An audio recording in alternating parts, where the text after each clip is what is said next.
good evening, and welcome. Tonight we're going to start reading from this book, Timelines from Black History, Leaders, Legends, Legacies. So I live in the United States, and here February is Black History Month. So I really wanted to honor that with a good book about Black history. So here we are. I'm going to try to do this book in 2 parts, but let's see how far we make it tonight. So let's just dive right in. There's the big table of contents, but no spoilers.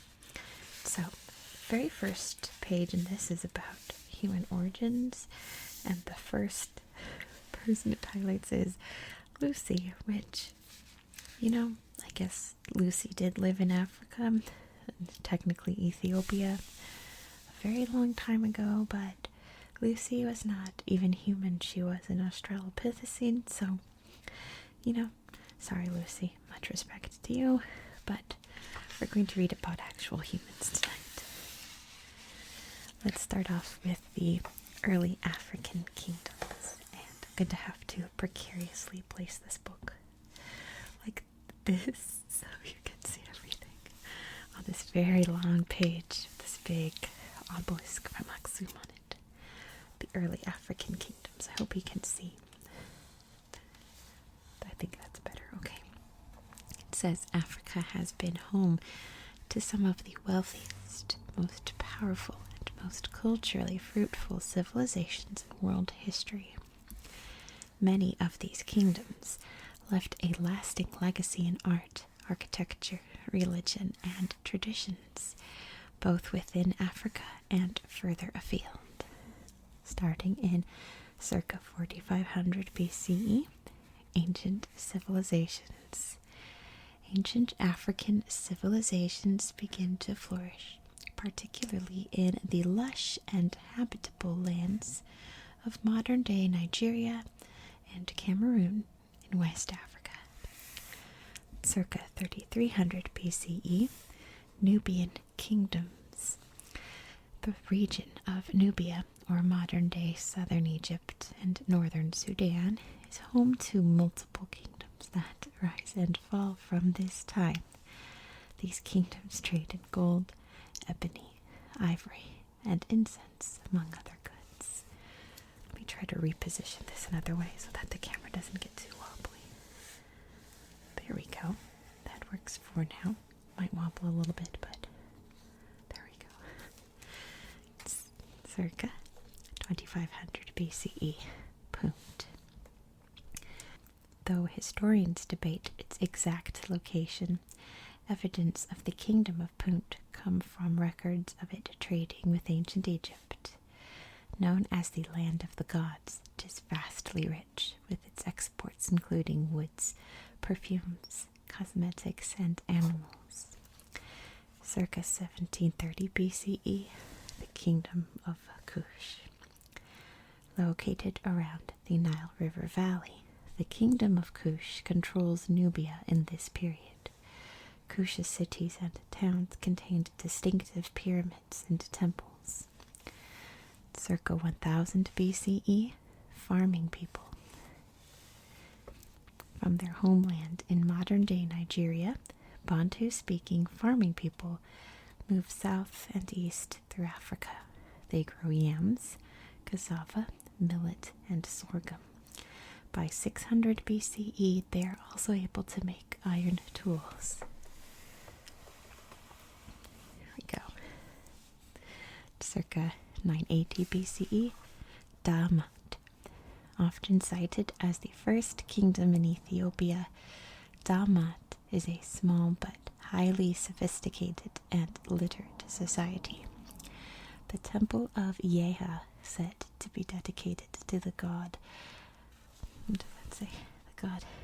Ilmuka, will survive to be one of the lasting traces of the kingdom. It is the oldest building in modern-day Ethiopia. Then in circa 800 BCE, the Aksumite Empire. Located in the rocky highlands of Ethiopia, the Aksumite Empire is one of the most literate and urbanized states of this time. The Aksumites not only have advanced architecture such as temples and palaces, but also build dams and reservoirs and trade with Arabia across the Red Sea. Circa 400 CE, the first Christian state. When King Ezana of Aksum converts to Christianity, Aksum becomes the world's first Christian state. Coins issued during his reign, drop pagan images and begin to show the cross, a symbol of Christianity. Circa 400, the Empire of Ghana. The Empire of Ghana becomes the first great West African trading state. Ghana is rich in gold, which it trades with North Africans who cross the Sahara Desert by camel. Circa 850, the Kanem-Bornu Empire. The Kanem-Bornu Empire, which stretches from modern-day Chad to southern Libya, begins to flourish. It becomes an Islamic empire in 1085. The empire is on a trade route from the Nile River to sub-Saharan Africa. Circa 1100 is Zimbabwe. The Kingdom of Zimbabwe emerges in southeast Africa. It trades in salt, iron, copper, and ivory. Its capital, known as Great Zimbabwe, features towers that are the largest structures in sub-Saharan Africa before European conquest. And 1324, make sure you can see, the Mali Empire. The Mali Empire conquers Ghana. The capital is Timbuktu, famed for its wealth. In 1324, King Mansa Musa sets off on a 2-year pilgrimage to the holy city of Mecca, giving away so much gold along the way that the metal plunges in value.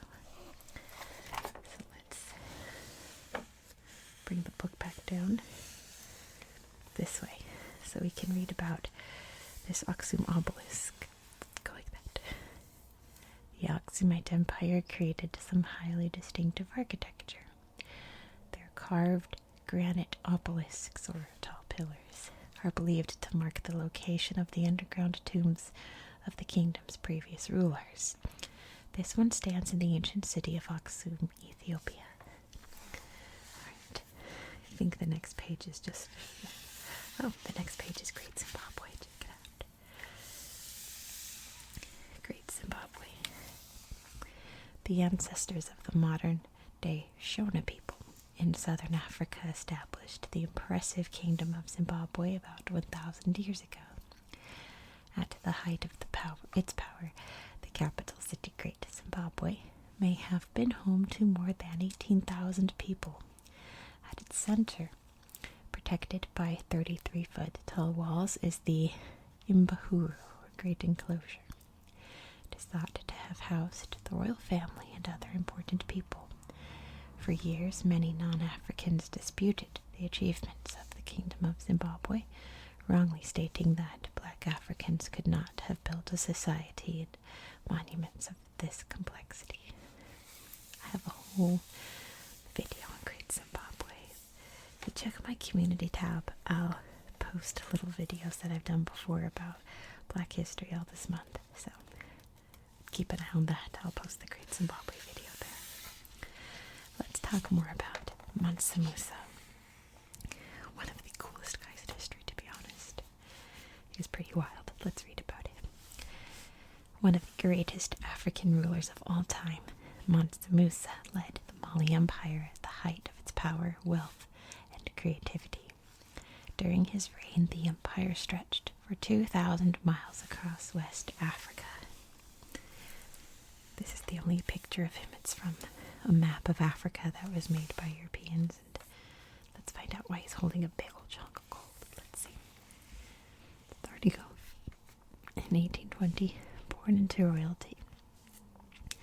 Mansa Musa, called Mansa Keita at birth, is the great nephew of Sundiata Keita, founder of the Mali Empire. Despite his royal connection, Musa's father and grandfather did not rule Mali. 1312, becoming Mansa. Musa is appointed deputy to Mansa Abu Bakr II, who embarks on an Atlantic Ocean expedition but never returns. The throne is passed on to Musa, who gains the title Mansa, meaning emperor, becoming the 10th ruler of the Mali Empire. 1320, many matters. Mali is rich in natural resources such as gold, precious stones, minerals, and salt. Musa adds to the empire's wealth by introducing taxes on trade and mining, and by taxing conquered neighboring lands. 1324, pilgrimage to Mecca. A committed Muslim, Musa makes Islam the official religion of the Mali Empire. In 1324, Musa leaves Mali on the Hajj, the pilgrimage to the holy city of Mecca that is seen as a spiritual duty to all Muslims. There's his big caravan going to Mecca. In July 1324, he arrives in Egypt. On Musa's journey, he passes through Cairo in Egypt. To show his peaceful intentions and the incredible wealth of his empire, he gives away so much gold that it causes the value of the precious metal to decrease. 1325, expanding empire. While Musa is extremely generous on his travels, his trip is also political. He acquires Gao, the capital of the neighboring Songhai Empire, which is one of the oldest trading centers in West Africa. Also in 1325, controlling gold. On his way back from Mecca, Musa hears that when he spread his wealth around, he caused the value of gold to drop. Musa borrows gold from moneylenders to restore the value, making him the only person in history to directly control the price of gold. 1326, spreading the word. Musa helps bring the message of Islam throughout northern Africa. He builds mosques, libraries, and universities throughout his empire, which helps boost Islamic education and puts Mali on the map as a center of learning. 1327, Timbuktu. Musa hires architect Abu Ishaq al-Sahili, who designs the Madagu Palace, the Gao Mosque, and the Jingiribir Mosque at Timbuktu, the empire's largest city. 1328, handling business. Musa makes the administration of his kingdom more efficient by recruiting experts qualified in their fields to help him. He appoints advisors to handle financial, fishing, and forestry matters. I was about to say financial fishing. Circa 1330, celebrating art.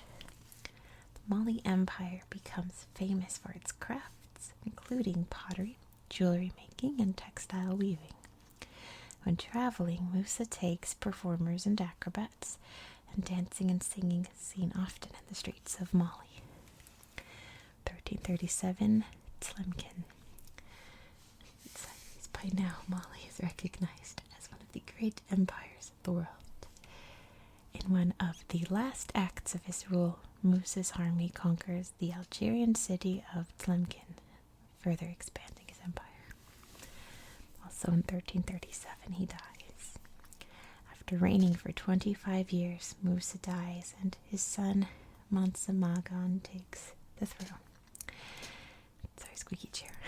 However, despite their best efforts, Musa's successors cannot maintain the empire, and by 1500, nearly all the lands the kingdom once ruled are lost. Let's read about some other Mali emperors. The Mali Empire was one of the greatest African empires in history. It was renowned for its wealth and its influence on West African culture. Here is Sundiata Keita, king of the Mandinka peoples, and the first ruler of the Mali Empire, which he established around 1235. He expanded and developed the empire until his death about 1255. And here's Abu Bakr II, the ninth Mansa of the Mali Empire and an avid explorer. He departed from Mali with 200 boats laden with gold and goods in order to explore the limits of the ocean. He was never seen again. And down here we can read about this big old picture of a gold nugget. This lump of gold was mined in the same mines that helped bring incredible wealth to Mansa Musa's Mali. Historians believe that Musa was so wealthy that, even in modern terms, he was the richest person ever to have lived. It's very true. Alright, next we have Askia the Great. Emperor Askia the Great was a ruler of the Songhai Empire in Western Africa. During his reign, he transformed his empire into a strong military power and a center of Islamic culture. He's remembered as a great leader. Let's start off circa 1443, birth. Though we do not know for sure, it is possible that Muhammad Touré is born in Western Africa around this time. It is believed that his mother is the sister of Sani Ali, the king of the Songhai Empire in modern-day Mali. Muhammad's family has strong connections to the army. Circa 1460, military man.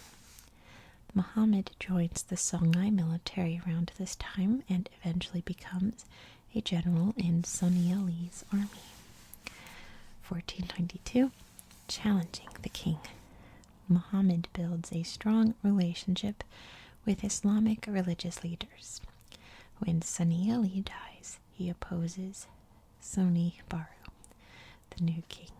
Muhammad accuses Sani Baru of being disrespectful to Islam.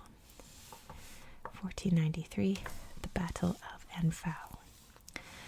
Muhammad plans to take power from Sani Baru. The two sides go to war at the Battle of Anfal. Even though Muhammad's troops are fewer in number, he defeats Sani Baru and sends him into exile. 1494, organizing the empire. Muhammad is now ruler of the Songhai Empire and takes the name Askia, meaning usurper, or someone who comes to power by force.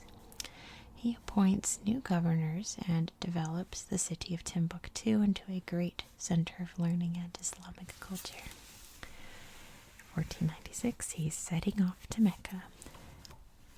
According to legend, Askia sets off on the Hajj, the pilgrimage to Mecca that all Muslims are required to make. To prove he is a strong and wealthy leader, he takes 1,000 soldiers with him and gives out 300,000 gold pieces to the poor he meets on his travels. 1497, meeting the Caliph. On the way to Mecca, he meets the Caliph of Egypt, the Muslim ruler of the country. Askia is named the Caliph's religious representative in West Africa. He completes his pilgrimage to Mecca. Circa 1498, returning home. Askia makes the journey back to the Songhai Empire. By completing the Hajj, he has strengthened his authority. His people accept him as their religious leader. 1500, make sure you can see there. The empire expands. The Songhai Empire expands as Askia conquers. Sorry, it's really hard to read these black lettering on this blue. Here we go. The Songhai Empire expands as Askia conquers neighboring territory. It covers much of modern-day Mali, Niger, and Senegal. This makes it the largest empire in African history. 1505. There we go. 1505. Facing defeat. Askia has captured a large area of territory from surrounding states, but he faces a setback when he attacks Borgu, the border region between modern-day Niger and Nigeria. The campaign fails and Askia has to retreat. 1528, fall from power. At the age of 80, Askia is nearly blind and unable to rule. His son Musa revolts against him and forces him to abdicate. Askia is banished to an island in the Niger River.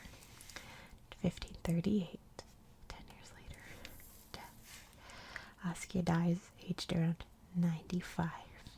He's buried in a mud brick pyramid in Gao in modern-day Mali, which is still standing today. So first let's read about some other rulers of the Songhai Empire. The Songhai Empire is one of the most important African empires in the 15th and 16th centuries. It grew rich trading gold and salt along the Niger River and across the Sahara. Here's Soni Ali, one of the first rulers of the Songhai Empire. Soni Ali reigned from 1464 until his death in 1492. During that time, he built a strong army and navy and conquered cities, including Timbuktu. And here's Ahmed Baba, an Islamic writer. Ahmed Baba was born in modern-day Mali. He is considered to be one of the greatest scholars of the 16th century. Baba wrote about how to live as a good person and criticized the keeping of enslaved people. Here's Askia and his tomb. We have no confirmed portraits of Askia. This one is based on how rulers of his time and place dressed. His tomb is 56 feet high and is built entirely of mud bricks. The wooden beams give the tomb strength and allow builders to climb it to carry out repairs. Alright, I've checked out quite a few of these timeline books from my library, and I didn't know how to present them, but I really wanted to read this one because it's really interesting, so I'm doing my best. Next, we're going to read about Zinga Bondi. Queen Zinga Bondi ruled the kingdoms of Ndongo and Matamba in modern-day Angola. Bondi spent most of her reign defending her land from Portuguese colonization and from raiders trying to enslave her people. So, circa 1583, European pressure. Zinga Bondi is born. Her father is the king of the Ndongo people.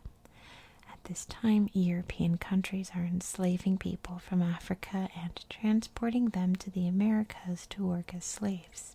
Her father tries his best to keep his people safe. If you're new to my channel, my landlady has chickens and roosters, so they're going off a little bit. Circa 1617, raids on Ndongo. Zinga's father dies and her brother becomes the king. Portuguese soldiers and raiders have established a fort near Ndongo and begin raiding and enslaving some of the Ndongo people. Circa 1622, peace treaty. Zinga's brother sends her to meet with the Portuguese to negotiate a peace treaty. To show their authority over Zinga, the Portuguese do not offer her a chair. When the Portuguese refuse to get her a chair, her assistant lays down so she can sit on him. Zinga negotiates an end to the Portuguese raids in exchange for an agreement to trade with them. 1624, regent. Zinga's brother dies.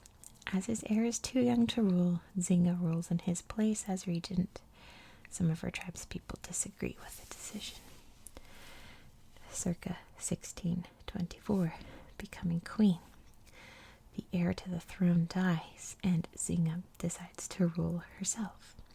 Some believe that she had a hand in the heir's death, and others feel that a woman should not rule, but she has support from many of her people. Circa 1626, betrayal.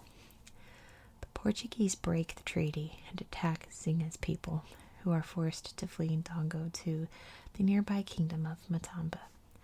This marks the beginning of what will be a 30-year war between Zinga and Portugal. 1630, military moves. In Matamba, the Mbangala, a group of African soldiers who had been trained by the Portuguese, join Zinga. She declares herself the queen of Matamba after conquering the region. 1641, Dutch alliance. Zinga allies with the Dutch, Portugal's European rival in the area. Zinga begins to prepare for an attack on the Portuguese with Dutch help, which she hopes to help her reclaim Dongo. Then, circa 1646, Warrior Queen. With the help of the Imbangala and the Dutch, Zinga has a better chance against the Portuguese.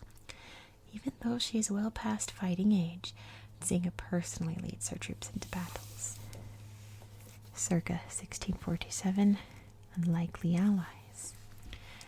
Zinga's forces, along with her Dutch allies, claim a huge victory against the Portuguese. The following year, Portugal calls in reinforcements from their colony in Brazil and fight back by expelling the Dutch. Zinga's forces must fight on without Dutch help. Then in 1648, war continues. The back and forth war between the Portuguese and Zinga's forces rumbles on. Though both sides win important victories, neither is able to beat the other completely and to bring the war to an end. Then 1656 to 1663, peace again. Zinga's refusal to back down eventually tires the Portuguese armies. They sign a peace treaty with Zinga and to end the war and return Dongo to her. She rules both Dongo and Matamba until her death in 1663. Let's read about some other African rulers. Africa has produced many great leaders, with compelling stories that often do not get as much attention as they deserve. First we have King Ezana of Aksum. Ezana ruled over Aksum, a region made up of parts of modern-day Ethiopia and Eritrea. He converted to Christianity as a child, and Aksum became the first Christian kingdom in Africa as a result. He had numerous stone obelisks made that recorded his achievements. Here's Queen Amina of Zazau. Queen Amina was a skilled military leader who expanded the city-state of Zazau in modern-day Nigeria. To protect Zazau from its enemies, Amina built huge walls around each of her military camps. Some of these walls are still standing today. And here's Shaka Zulu. Shaka Zulu emerged as a strong and skilled chief in the Zulu Empire in modern-day South Africa. Shaka added land from conquered tribes into his empire. He got along with the European powers in the area, but many of his people grew tired of his rule. He was eventually assassinated by his half-brother. Next we have another sideways page about the later African kingdoms. Let's see if I can't. What if I go like this? Oop. Okay. What? Oh, it's so wobbly. Oh dear. Okay. I'm just gonna try to hold it like this so you guys can see. Maybe if I. Okay. Start off like this, I guess. Nope. I'm just gonna. I don't know. Alright. We're just gonna have to go like this. Sorry if it's wobbly, but it's the best I can do. The later African kingdoms. In this period, powerful kingdoms and empires continued to rise and fall in Africa. Many of these realms succeeded in trading, in education, and in establishing formidable military forces. However, the arrival of Europeans brought foreign conquest and colonialism to the continent, which changed Africa's story forever. Starting in, circa 1390, the Kingdom of Congo, on the southern bank of what's now known as the Congo River, Lukeni Luanimi establishes the Kingdom of Congo. He rules from Banza, Congo, a city in modern-day Angola. 1415, Adal. At its height, the Kingdom of Adal consists of areas on the modern-day countries of Djibouti, Eritrea, Ethiopia, and Somalia. Many cities flourish under it, and many courtyards, houses, mosques, and shrines are built. I promise I can read you guys. Also in 1415, the Portuguese arrive. Portuguese people arrive in North Africa and begin trading in goods and enslaved people. They send enslaved people to work on mines and plantations on a small island called Sao Tome, setting the foundation for what will later become the Atlantic slave trade. In 1440, we have the Benin Empire. Oba, or King Ewuare the Great, establishes the Benin Empire. Ewuare conquers 200 neighboring towns and also builds a great palace in Benin City. Circa 1450, the Atlantic slave trade. King Charles I of Spain grants a license that allows Africans to be sold as slaves in Spain's American colonies. This leads to a dramatic increase in the number of people enslaved in Africa and forced to work in the Americas, the brutal system known as the Atlantic slave trade. Circa 1464, the Songhai Empire. Sonia Ali sets up the Songhai Empire with his 1468 conquest of Timbuktu. He takes over the Mali Empire and controls trade along the Niger River with a fleet of ships. In 1493, Askia the Great. Askia the Great takes control of the Songhai Empire. His conquests turned the empire into the largest state in West African history. He promotes learning and makes Islam the state religion. 1652, the first European colony. Dutch explorer Jan van Riebeek establishes the first European colony at Cape Town in South Africa. This event marks the start of the European colonization of Africa. Circa 1670, the Ashanti. Consisting of modern-day Ghana, Togo, and Côte d'Ivoire, the Ashanti Empire is one of the greatest powers in West Africa. It grows rich trading in gold, enslaved people, and guns, and resists European colonization. 1818, the Zulu Kingdom. Shaka Zulu establishes the last great sub-Saharan state, the Zulu Kingdom in southern Africa. He creates a centralized state with a professional army which is later able to fight and defeat European forces. And in 1881, the Scramble for Africa. King Leopold II of Belgium claims ownership of the Congo region in order to benefit financially from its mineral wealth. This begins the Scramble for Africa, which ends in the conquest and colonization of almost all of the continent by European powers. And if you're wondering what this giant head is here in the middle, it is a Benin queen. Kind of rhymes. The palace craft workers of Benin in West Africa made bronze and brass busts of rulers, such as the 16th century warrior queen Idia. Awesome. I love her hair. It's really neat. Let's move on to a normal sized page here. Slavery in the U.S. Slavery was a brutal part of life in the United States from its colonial beginnings, and enslavers used forced labor to build the young nation and its booming economy. By the 19th century, abolitionists were campaigning to free all slaves.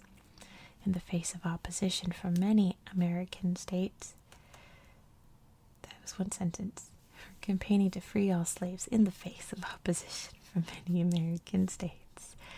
This resulted in civil war, with the North fighting to end slavery against the South, who wished to retain it.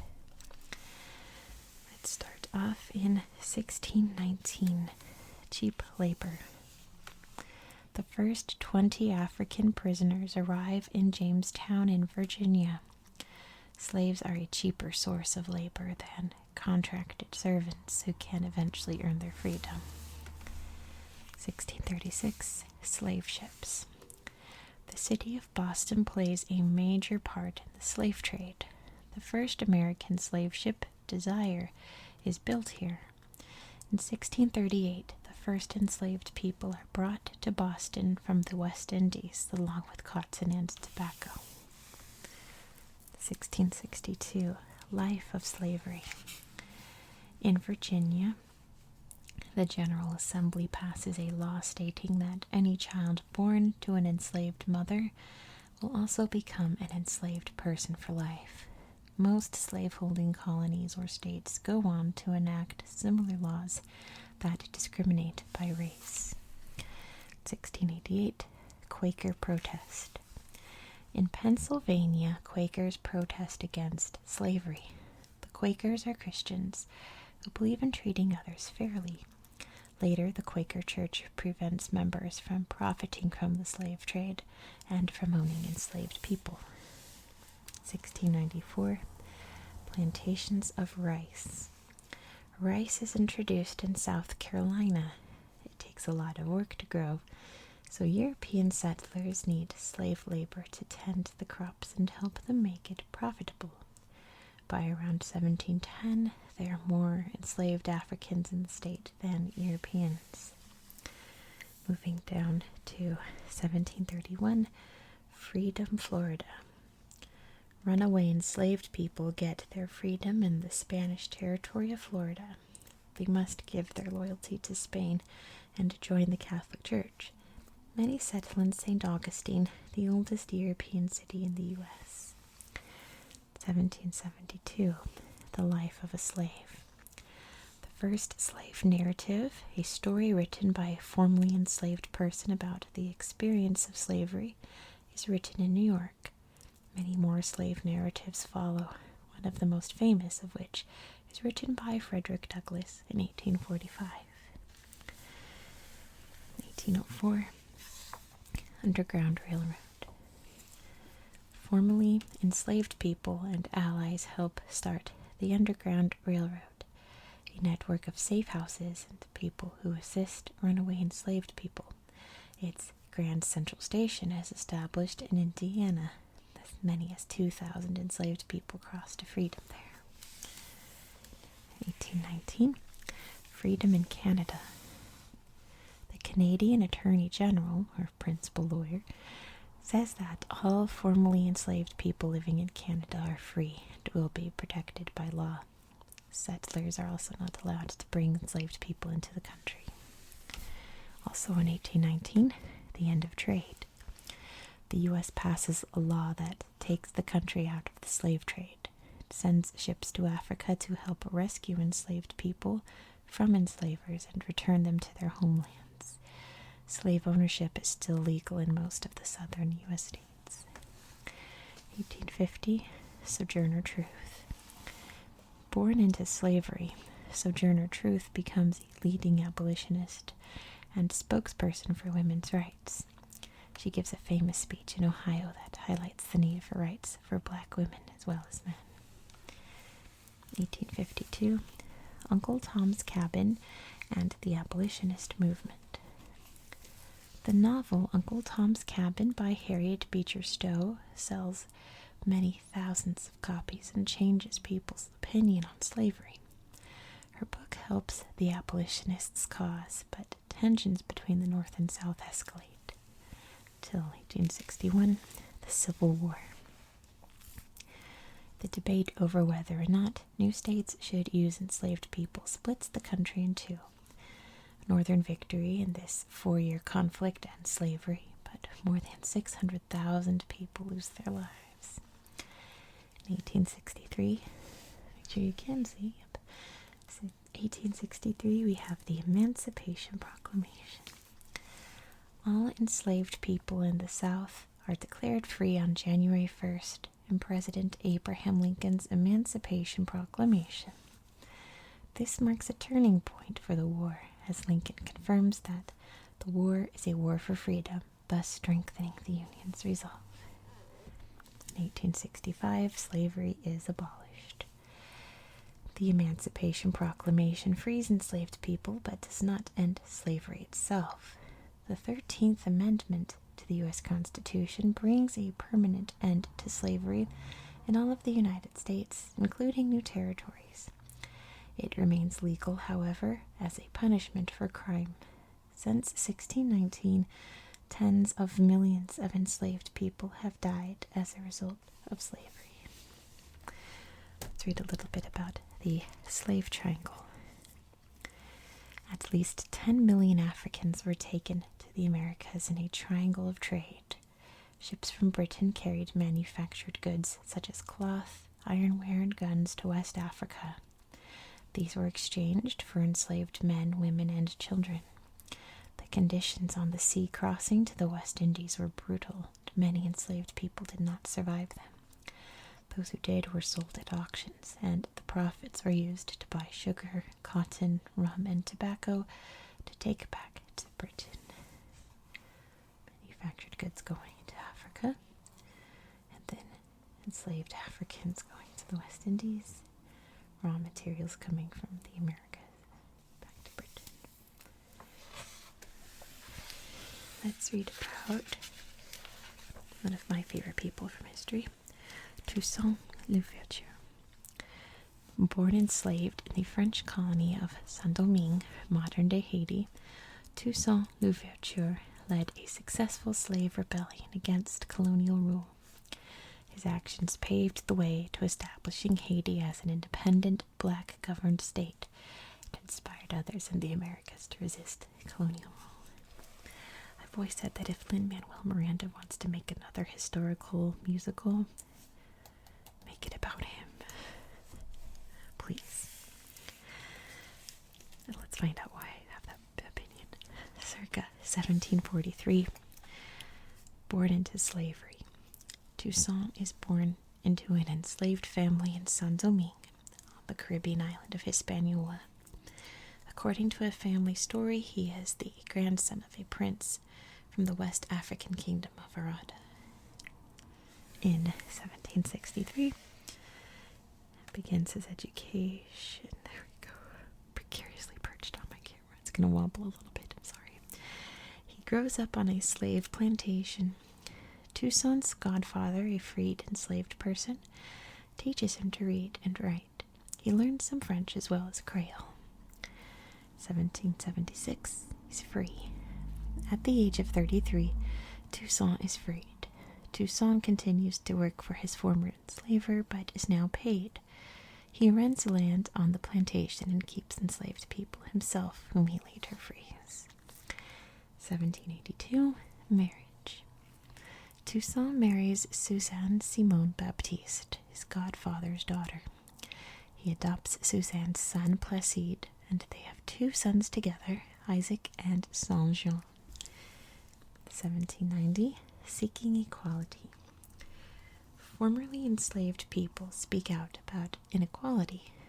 When local plantation owners fail to grant citizenship to wealthy formerly enslaved people, fighting breaks out.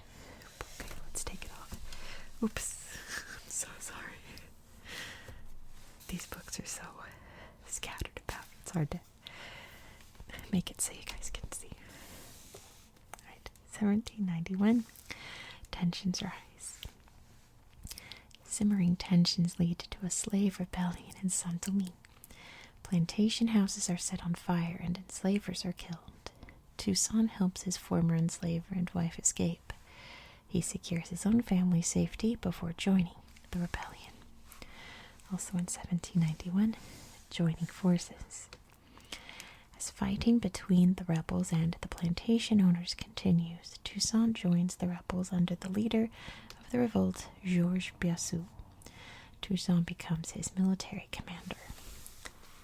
1793, war. War breaks out between French colony Saint-Domingue and Spanish colony Santo Domingo, both fighting to control the island. Britain fears the rebellion will spread to its colony Jamaica and sends troops to end the revolt. Also 1793, becoming Louverture. Commanders of the rebellion joined the Spanish to fight against the French. Toussaint successfully leads a 4,000-troop army. He adopts the surname Louverture, meaning the one who opened the way, from the French word for opening. 1794, switching sides. With its rule over Saint-Domingue threatened, the French abolish enslavement across their empire.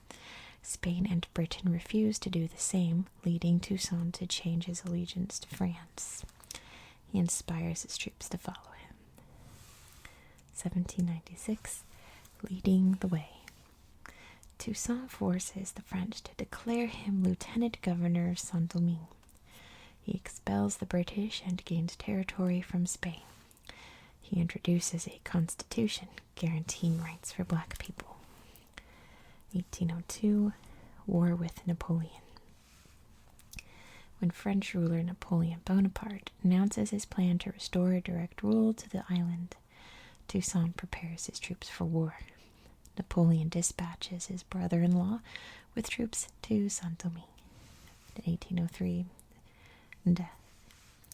After much fierce fighting against French forces, Toussaint signs a peace treaty. However, he is seized by the French and sent to prison where he is tortured and dies. In 1804, Saint-Domingue proclaims independence from France. And let's read about one of his eccentric friends, Jean-Jacques Dessalines. Make it sideways. Like Toussaint Louverture, Jean-Jacques Dessalines was born into enslavement in Saint-Domingue. He joined the slave rebellion in 1791 and rose through the army ranks to lead many successful campaigns. In 1803, Dessalines defeats the last of Napoleon's forces and proclaimed independence for Haiti on January 1st, 1804, making the country the first black independent republic. Dessalines became the country's first ruler. And let's read a bit about French colonialism. France began to colonize North America in the 16th century, taking control of much of modern-day Canada. Hello, pages. Canada, the Midwestern United States, and the Caribbean. The colony of Saint-Domingue on the Caribbean island of Hispaniola was established in 1659. Its slave plantations provided sugar and coffee to France. In the 18th century, slave rebellions and conflicts with colonial rivals led to France losing most of its colonies in North America and the Caribbean. Right. This is the hilt of his sword. Isn't that really awesome? I like the skull and crossbones there. And a little bit Freemasony there, but that's just how things were back then. Let's read about Lauda Equiano. I've never known if it was Equiano or Equiano. I've always said Equiano, so I'll just keep it that. Kidnapped and enslaved as a child from the Kingdom of Benin in modern-day Nigeria, Olaudah Equiano dedicated his life to abolishing slavery. After settling in Britain, he wrote about his experiences as an enslaved person in his autobiography, which went on to have a powerful impact on public opinion. Equiano did not live to see the abolition of the slave trade, but his story deeply influenced the abolitionist cause and encouraged other formerly enslaved people to tell their stories too. In 1745, enslaved. Olaudah is born in the Igbo region of modern-day Nigeria, then part of the Kingdom of Benin. At the age of 11, he and his sister are kidnapped, enslaved, and taken across the Atlantic Ocean to the Americas. This is another blue background with black words. Forgive me if I mess up by accident. 1756. Ownership. In the British colony of Virginia, Olaudah sold to Michael Pascal, an officer in the British Royal Navy. It is common practice for owners of enslaved people to rename their captives as a way of further stripping their identity away. Pascal renames Olaudah Gustavus Vasa, which pretty bold move to name him after Gustav Vasa, one of the most badass people from Sweden. But anyway, 1758, life at sea. The train's really loud tonight. Olaudah spends several years at sea as Pascal's valet, or personal servant, during the 7 Years' War between Britain and France. He becomes an experienced seafarer and carries gunpowder onto ships' decks during battles. 1759, cheated. While enslaved to Pascal, Olaudah is baptized as a Christian and later learns to read and write. Having fought for the British, Olaudah is led to believe